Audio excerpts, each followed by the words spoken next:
Tip number 3, be alert and aware.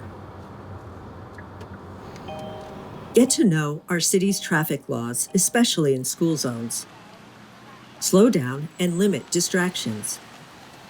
Keep in mind, school speed limits are 25 miles per hour in school zones, and fines double if you go faster than that. Save lives and money by slowing down near schools. When walking, put away all devices and follow safe walking practices. Use the designated crosswalks, avoid walking between cars, and watch for vehicles by looking both ways. Allow plenty of space around crosswalks.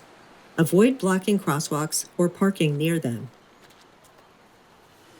Be visible and make eye contact with drivers before walking into the street. Be courteous and keep the accessible parking spaces clear for those who need them. Also, be kind to our neighbors by staying on the sidewalk and not blocking their driveways or parking in front of them.